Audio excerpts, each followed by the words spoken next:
In today's business world, change is the only constant, and mastering transformation is the ultimate key to success.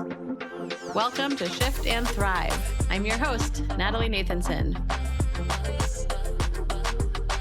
Each week, we'll bring you conversations with CEOs who delve into how they successfully drove critical change in their organization. This show is sponsored by Magnitude Consulting, bringing you the thinking power of a growth consultancy and the getting it done power of a full-service B2B marketing agency. Welcome to another special edition episode on Shift and Thrive as part of our Go-to-Market Spotlight series. If you're a CEO or business leader wondering how your go-to-market strategy needs to evolve right now to meet the realities of today's market, this episode is for you. And I am really excited to speak with today's guest. She is a hands-on and strategic go-to-market leader with experience spanning global enterprises and fast-scaling startups. She's a former Microsoft go-to-market lead and a 3-time CMO who has helped scale startups from early stage to billion-dollar valuations. She's worked with numerous venture-backed firms, including leading investors, including Founders Fund and OpenAI's Sam Altman. She is the CMO at Electric Twin. Kat Wendelstadt, welcome to the show. Thank you so much. Really excited to be here. Thank you. I'm looking forward to the conversation. And, one of the areas that I've had numerous discussions with entrepreneurs lately is around category creation and how much harder it can be when you're not just competing in an existing category, but actually trying to create or define one. And I think especially right now with AI really starting to reshape so many spaces, we're going to be seeing a lot more of this and different forms than what we've seen before. And I know this is an area you have a lot of experience. So would love to start us off if you can walk us through a specific example where you helped take something that didn't really exist yet and turn it into something that customers could actually kind of understand and eventually buy into. Of course. I love this topic, so I'm super passionate about it. So a couple of years ago, I was working for a firm called Flawless, and Flawless provides lip syncing services to Hollywood. And essentially the idea is that they have a software that you can run any movie through, and it will visually translate the entire film into any language without sort of out of sync lips. So it's looks like, Tom Cruise is speaking Japanese.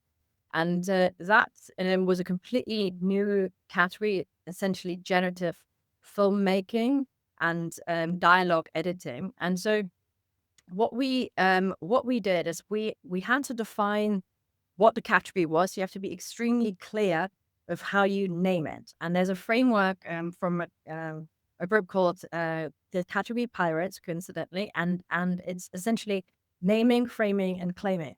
So those are the 3 steps. So you first have to name it. What is the name that you can get any sort of signal on that people are going to be searching for? Sometimes there's nothing. But sometimes, from customer conversations, from search data, you can already start seeing emerging patterns about how things are being described. So you name that category. We named it Gen AI in film. And we saw there was a very big opportunity for this category creation because CB Insights had done a very big market map. And then essentially that particular corner of the market, there wasn't very much. So we knew, okay, we don't have to go up against companies like Runway, Luma, Hagen. We're doing something slightly different. And so we started seeding those words in PR because that, as you have AI search engines becoming more and more prevalent, they pick up high intent words and high authority words from press releases, etc. And so we started going sort of a PR first route so we could get those words out. And the important thing that we did, we always had that in conjunction with a company name.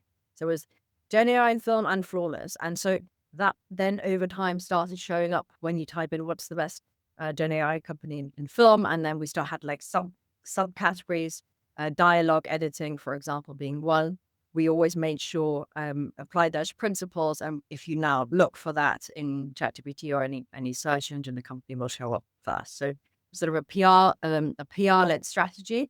The other thing that we did, again, like going after sort of high authority um, proof of what we were doing is submitting for awards. So part of our strategy was submitting for Fast Company Awards, Time Best Inventions, and so we ended up winning a lot of industry awards, as well as sort of venture backed, Fast Company and those types of awards that again started describing us in those particular terms. And what happens over time, if you do that correctly, the incumbent of a category, they end up taking about 75% of the entire value of that category. And it makes sense because if you think about it, when you think electric vehicles, what's the first brand you think of? You think of Tesla, right? You don't think of I don't know, Daewoo or something else. And when you think about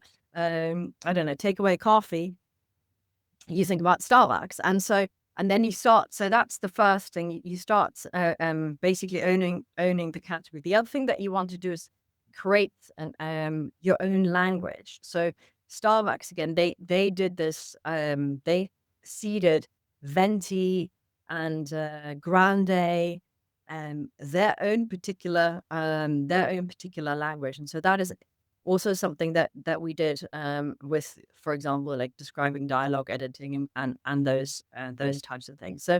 So over the course of a year, through PR led, essentially PR led initiatives, and then going further down in terms of reach, in terms of events, etc., we started emerging as the kind of foremost and highest quality player. We then were able to add the relevant case studies with customers like Netflix and Amazon Prime, etc., who started using our product. And then by that point, it then becomes a sort of machine that starts running on its own.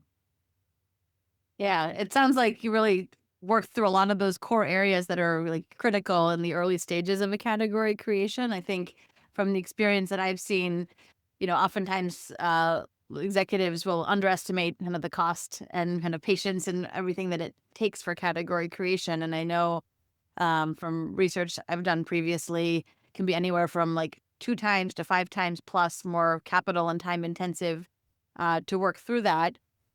Because you really are creating conditions for creating demand, not just generating demand. So I'm curious to hear from you, like, what are you seeing as those common kind of missteps or misunderstanding around category creation that are important for kind of founders to be thinking about? I think it's important to have a framework that you use that is kind of really single-minded about you have to kind of pick a language and stick with it for a while and see what happens, because if you constantly start changing, people won't know how you describe yourself and what you stand for. That goes as much for your positioning and messaging. So you have to be pretty single-minded about what it is that you're building and how you're describing it to other people. And really, you have to tell people about the future. That's why category creation is so important. It's like you have to distance yourself from that what is.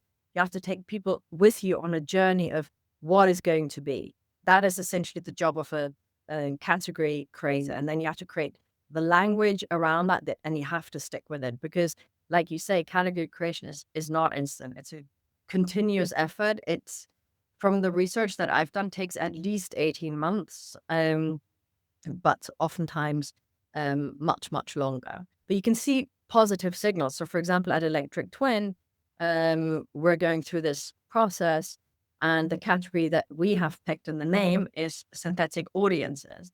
Now, how do we know that we're on the right track? Is because we can start seeing the market playing those that language back to us. So now when you look for synthetic audiences, quite a lot of stuff starts showing up, and not only from our own blog content, but from the Times, from the Guardian, from other media where we have been featured. And the more that happens, the more um, you get into the psyche, essentially, of your prospects. But it's all about language, basically. Yeah. Well, I'm glad you talked about kind of what are those signals to know that you're on the right track? Because I was going to ask that. But the other area is kind of finding early and first customers. Can you talk a little bit about what that's looked like for you, either currently or in the prior example? I'll talk about how it's looking currently. So obviously that's a really, really hard thing when you're building a company and when you're building something new that hasn't existed before, where you're unsure of who's going to be exactly your ICP. And we have a product that applies to, it's an enterprise product. We build synthetic audiences that can be used by um, anything from government to B2C companies to even company internal, where large companies can build synthetic audience of their employees. It can be any vertical. It's the applications are huge. So where do you start? And so um, we started with a hypothesis. So we said, okay, we believe that this product is going to be successful in, in media and entertainment. We then went and did scraped the internet and started trying to find relevant sort of threads of pain. We did some pain-based research using Perplexity and Claude, and they basically went into and the tools basically went into started pulling out Reddit threads. So we could start seeing that in relevant subgroups like market research, etc., questions were being asked that we could answer to. We then layered on top of that and say, okay, well, that's nice wanting to sell to media, but we also had another. It's not only where necessarily the pain is, but also where did we have the fastest opportunity? And so we happen to have a pre-existing network in media where we could get quick validation and basically speak to prospects, because you want to get feedback as quickly as possible, whether you're hitting the right pain points with your solution. And so once we had this initial hypothesis, we thought, okay, where's the quickest feedback loop? And then we went down that way. There's certain tools you can use. There's a tool called My Telescope, and it's pretty good at the beginning when you have literally no information. You can type in particular search words and what people are thinking about in terms of I market research, etc. You can try and understand what the pains are by using tools like that. Reddit, as I mentioned, you can build you can build a sort of a decent audience in you know in ChatGPT. You can sort of imagine you are a X, Y, and Z, who might be sort of interesting prospects. That's another way to kind of validate from, and we have no other data. So this way you start sort of honing in, and then you can run certain experiments. You can run a sort of full store test, put up a landing page, by industry, start doing ads that speak to specific customers in media and entertainment, or in transport, or in whatever it may be, with the types of messaging, and then you can see what has a better success rate in terms of click through, etc., and go that way. But essentially, what I'm trying to say is, you start with a pain, but you can sort of reverse engineer your way back, and then once you start getting more data, we now have a full funnel. I can see what job titles on LinkedIn respond, have the highest kind of engagement. I can see the form fills on my web page, on my landing page, what kind of job titles are and industries are most interesting to prospect, where the clusters are. And then I can look at HubSpot data and can see what job titles and clusters end up closing fast. And that way you kind of start spinning the wheel faster and faster every time. Yeah. Well, I love that you got into some of the specifics there, because I think the concepts and the framework for how to go about it hasn't changed. But to the point of all the different ways that you're talking about, there's so many more tools and techniques to use out there that are more accessible. So you can really like cast a wide net as far as all those different ways to kind of look at the audiences, test the audiences, and then have more confidence going in that direction. And I want to dive a little bit deeper into kind of some of the shifts happening in go-to-market right now, and ask you, what would you say is a commonly held belief in go-to-market that you feel is that you disagree with? I think AI can't do everything. I see my whole LinkedIn is full of, oh, I now have 57 agents and they run my entire function. It just cannot be true. I so firmly do not believe that this is possible, especially um, when you go into enterprise. At the end of the day, people still buy from people, and if they are getting a whole raft of unpersonalized or even personalized, but just lazy messages throughout a process, I think with a sort of fully end to end agentic process is still bound to break. And number two is there was a lot of noise in the media about some of these AI SDR companies and just how bad they were. At the end of the day, I think you have a much, much higher chance of converting a high value client if you manage to get somebody on the phone and if you manage to have that human interaction. I think AI can definitely help you get faster, help you get smarter, help you, crunch a huge amount of data, but it's not going to replace the human yet. Hmm. Yeah, I think there's a little bit of like the emperor has no clothes, and there's so much value to be getting from AI and marketing and sales and lots of different disciplines. But there's so much discourse happening online about all the great things it can do, that everyone's afraid to say, well, this didn't work as well for me, right? Like people are wondering, is the problem me versus the technology? And I see that a lot happening with like, can you have a marketing team of one? And Yeah. my gut is maybe someday, and one with a little asterisk next to where you still need experts. But I think there's still so much value in the different areas of expertise coming together, even though that kind of one generalist can do more than they could have before. So I'm wondering like how you look at that. Yeah, I completely agree with you. There was a thread that went viral the other day about Claude running marketing with one person. And the thing that made me laugh about it is like that's super easy because Claude has the most insane PR machinery. Like if I had a product that sells itself with an amazing PR machinery, I don't need to do much else. Like LinkedIn is full of people professing and sharing every day about the wonders of Claude, and they just have a fantastic PR behind it, and that essentially is the one thing that generated so much of this hype with a product that sells itself. So I think all these things have to be taken with a pinch of salt. I think a team of one, doesn't cannot do the job, especially not from raising awareness to content production, content editing. There's just even if I automated my entire job, there's so much brain space. You still need to have the space to think. The nuance is not there yet in terms of, I made a HeyGen avatar the other day. It just wasn't that good, and so I think I'm probably doing the job of 3 people, but, and so I'm much more efficient, but I'm not doing the job of 10 or 15 people.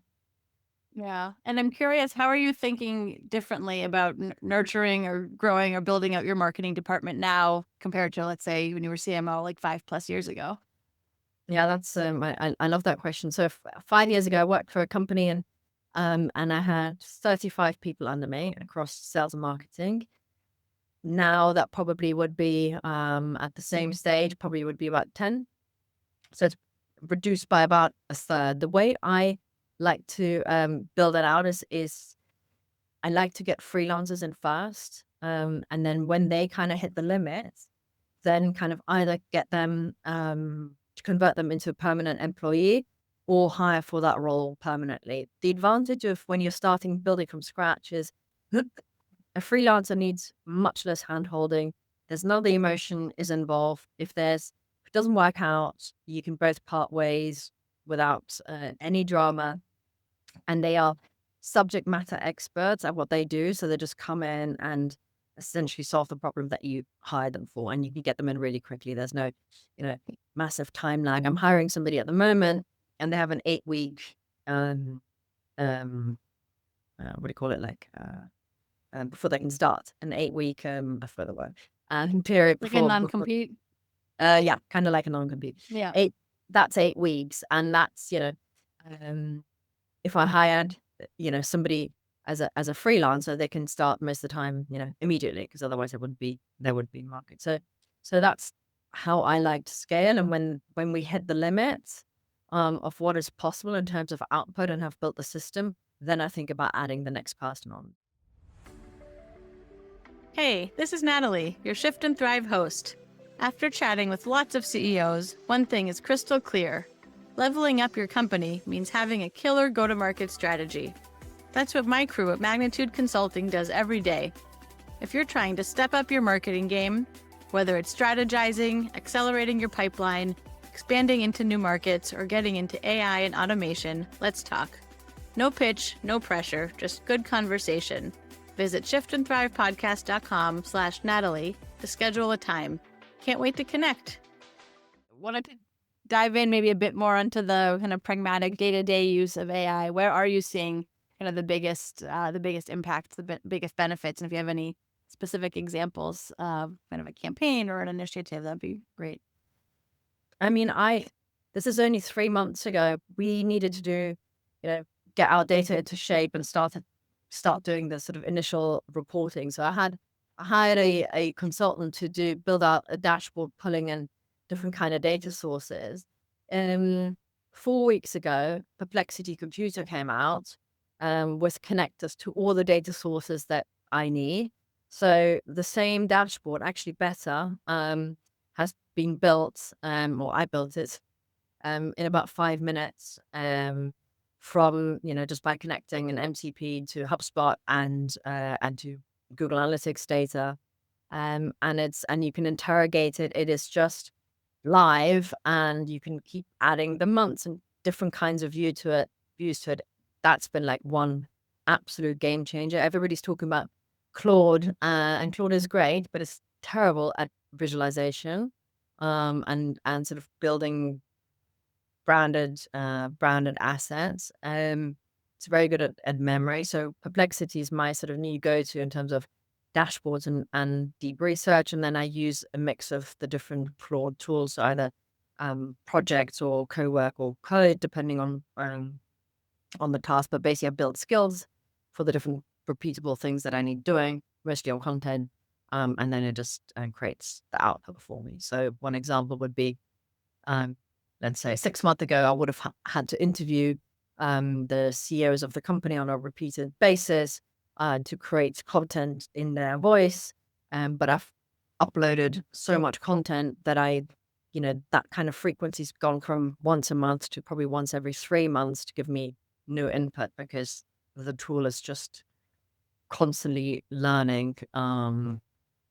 Learning, and I can just say, make me 10 LinkedIn posts. Put it in their voice, and it's quite remarkable as how good it is. Yeah. Yeah. Well, I know when we spoke previously, we talked a bit about kind of needing to upskill kind of ourselves and shift how we're each working as kind of business leaders, marketing leaders, and that you really put a concerted effort into that.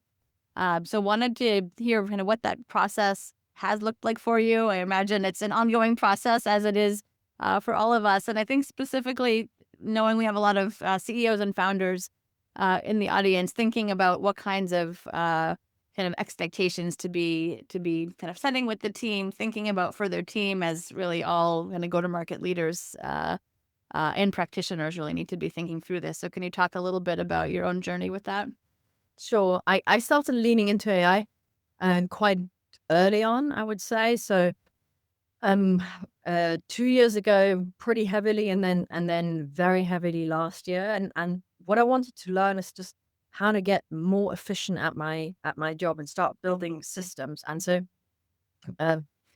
there was a lot more noise, I feel, last year around the tools that might be good. And so I tried a whole lot of stuff. I tried N8N and Make.com and Cursor and Versal, and that have slightly different use cases and applications. And you end up kind of going, okay, you end up getting a sense of what kind of works for you and what is simple. Because some of these tools are, NAN, for example, is an automation tool I found horribly complicated a year ago. Now, much easier because it's sort of they've added Copilot to it. But you end up basically trying three. And if you kind of can't get past the initial wall of trying getting a decent output, then I just sort of left it by the wayside. So I ended up going with a tool called Relay that does the same thing. They have pre-built templates, and so you can see how different workflows might work for you. You just need to input your data, and it just runs it for you rather than having to stitch every single bit together, which is really time consuming. So I'm definitely doing less because I've sort of settled on what I need. And so I kind of have a go-to for content. I have a go-to for, which is Claude. I have a go-to for making assets, which is Lovable. I have a go-to for automating, which is Relay. I have, and then everything lives in Notion and is connected of like one database, and that database kind of runs a lot of the sort of day-to-day sprints and the way, the operations of the team. Yeah, I think one of the things that's been very interesting for me, and to some degree a lesson learned over the last few years, is was initially in kind of our organization's kind of change management around adopting AI, using it was treating everyone the same. Of let's kind of we're all in this together, let's go through it. And one of the things we learned last year was everyone's bringing something different to the table, and the way everyone's mind operates kind of yields different strengths and skills for working with these tools, right? And I've noticed, and I've now kind of built our program structure differently as a result versus those that are really strong in like the systems thinking, the passion for new tools, the champion of kind of new features in our existing tool set, workflow efficiencies of kind of day to day like operational work.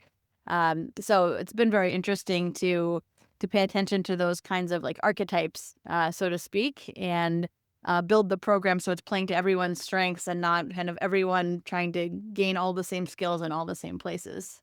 I think that's a really good point because everyone is kind of different. And I think if you're, depending on the organization size, there's a certain way of doing things, right? Like if you're 100 people, 200, 500, or a bigger organization, there's certain workflows and there's certain ways of doing things and processes. Changing that is really complicated, and bringing AI into that is really complicated. The beautiful advantage that I have had is I typically focus on building from zero, so I can just go AI first. And so I always try and do it as manually as possible to then kind of figure out how to not do it manually anymore. But I can completely appreciate when you have different archetypes who have different priorities, it's probably very difficult to get to common denominator of how to adopt AI and how it's going to work. Right. Well, and to some degree, I think in the past, I never really thought about, how we each work individually. You didn't have to shine the spotlight on it that we're all seeing now, right? You hire someone with a certain skill set, they produce the outcome, but how they think about creating that and what is their planning process and all of that was kind of under the hood, so to speak. And I think now that's the part that's kind of coming to the forefront and kind of drives some of these big differences. Yeah, yeah. So, Kat, I'd love to hear a little bit more about you and your background, and I would love to hear, how you got into marketing, and earlier pre-career, did you expect that to be the type of field you'd be in? Not at all. I got into it by accident. So I studied history, and I thought I was going to be a historian. When I left university, and it was really quite. It's very hard to kind of think when you study something so non-specific what you actually do with it. And I found it was serendipity. I found a job ad, and it said, "Do you like to work hard and play hard?" And I thought that sounds like me. And it was for a fantastic company called dunnhumby. They're a data science company, and I ended up working for them in their early days. They were a startup with maybe 50 people. They're now probably 2,000 people and a sort of several $100 million sort of juggernaut. And that was my entry into the marketing world. I then ended up working for large corporates, but then really realized that I want to be building and part of that sort of building journey. I don't want to inherit something that's already been done by somebody else. And so I joined an entrepreneurship program that's sponsored by Google in Silicon Valley, where I ended up founding a company, finding my co-founders and starting a business. And that business is a biotech firm, and that is the company that, has, as you mentioned at the beginning in the intro, it's been invested in by Sam Altman, Founders Fund. And so it's it's a company that turned into a very successful startup, and that really kind of was the start of my startup journey. And ever since then, sort of mid-career, I pivoted completely away from the corporate life, and I now only work with startups, typically in the sort of one to either 0 to 1 or in the 1 to 5 million kind of ARR fight. I'm curious how being a founder yourself shifted your purview as head of a marketer or CMO. I mean, there's a lot of the things that are the same, because basically if you can't sell, you don't have a business. And that's what marketing is about. And that's what being a founder is about, because if you can't sell, you can't hire people and you can't get an investment. Obviously gave me you have a lot more responsibility on your shoulders, and you have to do everything from, incorporating to, legal setup, accounting, which are elements that I enjoy less. I really like the side. So, and sort of the, building out that function. I think I'll probably be a good CEO once the company is sort of, established, but I didn't enjoy the CEOing from 0 to 1. I must be honest. Yeah, lots less work needed in different areas that are not necessarily anyone's forte or passion, but they need to be done, and there's no one else to do them at those early stages. I'm curious, Kat, I always like to close the conversation on something a bit more personal, and curious, what's the best piece of advice that you've been given that still shapes how you operate? I was given a great piece of advice by a former boss of mine, and it's great because it's so simple. So when the piece of advice is, figure out how you can help people. And the reason why I thought was very powerful, I was off to go to this entrepreneurship program, and it was at NASA. So all of the people there had like incredible backgrounds, PhDs, I mean, you name it. And I was like, why do they choose me? I've had like full on imposter syndrome about why, I had a right to be there. And he said, don't worry about it. Just figure out how you can help them. And it was so powerful because everybody needs help. Nobody has all the answers. And if you can find that angle, it can be incredibly kind and valuable to a lot of people. So that's always what I've kind of stuck by throughout my career. I love that. I love that. Well, it feels good. It's genuine. You benefit from the power of your network when you're looking for how to help people. And then going back to the marketing and sales side, when you have that as your primary charter, it's just the right way to move forward in different go-to-market roles. So I love that advice. At the end of the day, you got to help your customers, right? Help them move forward, help them improve, help them solve a problem. So it's kind of from a team perspective and just a personal perspective, just a nice way to think about things. Yes. Yes. Wonderful. Wonderful. Well, thank you for sharing that. And as we wrap up today's conversation, can you let our listeners know what's the best way to reach you? LinkedIn. So just find my name, Kat Wendelstadt. And I also have a website, but LinkedIn is probably the best way. Wonderful. Well, thank you, Kat. I really enjoyed this conversation and hearing your perspectives on what it takes to build a category from scratch, what your experience has been working in AI and marketing, and your perspective on staying relevant in these times. So many valuable takeaways for any CEO thinking about how to evolve their go-to-market and their team skill set right now. Thank you. Thank you so much. Thank you for having me. Thank you. My pleasure. And thank you too to everyone who's listening. If today's conversation sparked something for you, and I'm sure that it did, please pass this along to another leader. We know these are the kinds of conversations that help all of us scale smarter, build stronger, and create more resilient go-to-market engines. So thanks again, Kat. And this has been another wonderful conversation on Shift and Thrive. I'll see you all next time. That's a wrap for this week's episode. For show notes and more, visit shiftandthrivepodcast.com. A special thank you to our sponsor, Magnitude Consulting, bringing you the thinking power of a growth consultancy and the getting it done power of a full-service marketing agency to help B2B companies fuel their growth. For more information on Magnitude and to get your complimentary transformation readiness assessment, visit magnitudeconsulting.com/getready. Thank you so much for listening. We'll see you next week.